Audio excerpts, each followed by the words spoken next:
Good morning Naresh, எப்படி இருக்கீங்க? Good morning sir. நல்லா இருக்கேன். நீங்க எப்படி இருக்கீங்க? வீட்டில் எப்படி இருக்காங்க? நல்லா இருக்கேன் நரேஷ். உங்ககிட்ட இருந்து இப்போ அர்ஜென்ட்டாக ஒரு ஹெல்ப் தேவைப்படுது, அதுக்கு தான் கால் பண்ணியிருக்கேன். ஹெல்ப்பா? சொல்லுங்க சார்.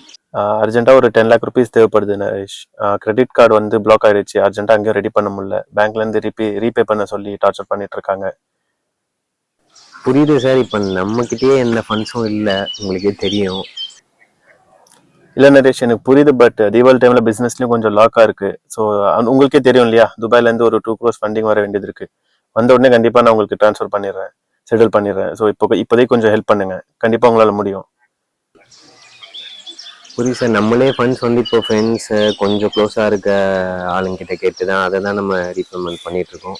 இப்போ ப்ளஸ் நம்ம திரும்பி போய் இன்னும் 2-3 lakhs கேட்டால் அது கொஞ்சம் நல்லா இருக்காது.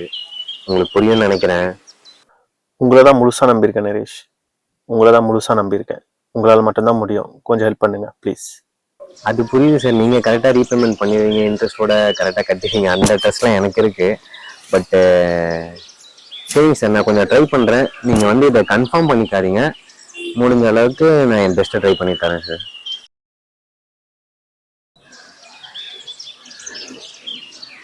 என்னடா இவர் வேறு ஃபோன் பண்ணி திடீர்னு 10-12 lakhs கேட்குறாரு. நம்மளே ஏற்கனவே நிறைய ஃபண்ட்ஸ் வாங்கி தான் இது பண்ணிட்டு இருக்கோம்.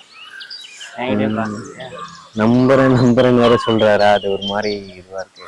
எதனா ஒரு 2-3 lakhs ரெடி பண்ண முடியுமா உங்க கார்டில்? லஞ்சே நீ தானே வாங்கிட்டு வந்து. எனக்குன்னே வருவீங்கடா.